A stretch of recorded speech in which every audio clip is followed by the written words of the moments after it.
ಕಂಡ ದೈವಕ್ಕೆಲ್ಲ ಕೈಯ ಮುಗಿದೇನಹುದು, ಚಂಡ ಚತುರೋಪಾಯದಿಂದಲೇನಹುದು.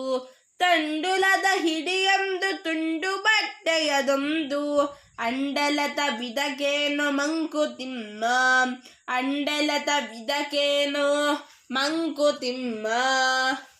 3 ದಿನದ ಬದುಕನ್ನು ಶಾಶ್ವತವಾದ ವಿಷಯವೆಂದು ತಿಳಿದು ಅದೊಂದನ್ನು ಬಿಟ್ಟು ಇನ್ನೇನೂ ಇಲ್ಲವೆಂದು ಭಾವಿಸಿ ಅದನ್ನು ಉಳಿಸಿಕೊಳ್ಳುವ ಸಲುವಾಗಿಯೇ ದೈವಗಳಿಗೆ ಶರಣಾಗುವ ಮಾನವರ ಮೂಢತೆಯನ್ನು ಚುಚ್ಚುವಂತಿದೆ ಈ ಕಗ್ಗ.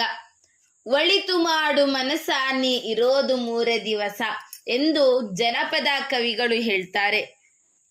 ನಾವೆಷ್ಟೇ ಕಂಡ ದೇವರಿಗೆ ಕೈ ಮುಗಿದರೂ, ಬೇರೆಯವರಿಗೆ ಹೊಳೆಯದ ಉಪಾಯ ಸಹಸ್ರಗಳನ್ನು ಮಾಡಿದರೂ, ಎಷ್ಟೇ ದೂರದವರೆಗೂ ಅಲೆದಾಡಿದರೂ ನಿನ್ನ ಮಿತಿ ಮಾತ್ರ ತುತ್ತು ಅನ್ನ ತುಂಡು ಬಟ್ಟೆಗೆ ಸೀಮಿತ ಎನ್ನುತ್ತದೆ ಕಗ್ಗ. ದೇವರು ಅನೇಕವೆಂದು ಮನುಜನ ಮನ ಭಾವಿಸಿದ ಮರುಕ್ಷಣವೇ ಎಲ್ಲ ದೇವರ ಹೆಸರಲ್ಲಿ ಮೀಸಲು ತೊಳೆದು ಕಟ್ಟುವ ಜಾಯಮಾನ ನಮ್ಮದು. ಇದರ ಹಿಂದೆ 2 ವಿಚಾರಗಳಿವೆ. ಜಗತ್ತಿನಲ್ಲಿ ನಾವು ಶಾಶ್ವತವೆಂಬ ತಪ್ಪು ಗ್ರಹಿಕೆ. 2ನೆಯದು ನಮ್ಮ ಹಾದಿಗೆ ದೈವ ಅಡ್ಡಿ ಬರದಿರಲಿ ಎಂಬ ಭಯ. ಜಗತ್ತಿನಲ್ಲಿ ಮಾನವನ ಅಸ್ತಿತ್ವ ಆರಂಭವಾದ ದಿನಗಳಿಂದ ಇಲ್ಲಿಯವರೆಗೂ ವಿವಿಧ ಕಾಲಘಟ್ಟದಲ್ಲಿ ನಡೆದು ಬಂದಿರುವುದು ಇದೇ ಸಂಗತಿಯೇ. ಭರತ ಚಕ್ರವರ್ತಿ ಭಾರತವನ್ನು ಗೆದ್ದು ಅದರ ಜ್ಞಾಪಕಾರ್ಥವಾಗಿ ಅದನ್ನು ಕೆತ್ತಿಸಲೆಂದು ಬೆಟ್ಟದ ಬಳಿ ಬಂದು ನೋಡುತ್ತಾನೆ. ಒಂದು ಚೂರು ಜಾಗವಿಲ್ಲದಂತೆ ಅಲ್ಲಿ ಹಿಂದೆ ಯಾರೋ ಕೆತ್ತಿಸಿದ್ದಾರೆ.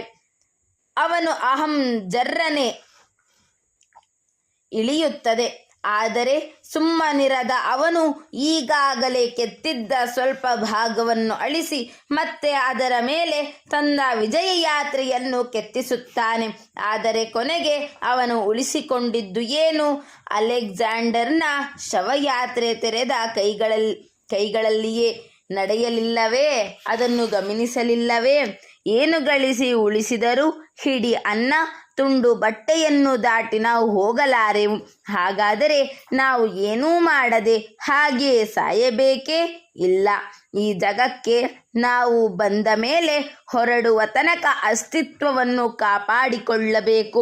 ಇದನ್ನೇ ಸ್ವಾಮಿ ವಿವೇಕಾನಂದರು ಕೂಡ ಹೇಳಿರುವುದು.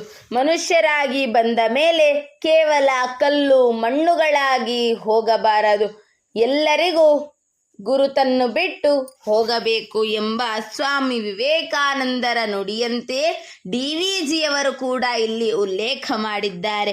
ನಮ್ಮ ಹಠಮಾರಿ ಧೋರಣೆಯಿಂದ ದೂರವಿದ್ದಾಗ ಮಾತ್ರ ಬದುಕು ಸಾರ್ಥಕವಾದೀತು, ಬದುಕು ಬಂಗಾರವಾದೀತು. ಸರ್ವೇ ಜನಾಃ ಸುಖಿನೋ ಭವಂತು, ಸಕಲ ಸನ್ಮಂಗಲಾನಿ ಭವಂತು, ಲೋಕಾಃ ಸಮಸ್ತಾಃ ಸುಖಿನೋ ಭವಂತು. ಧನ್ಯವಾದಾಃ.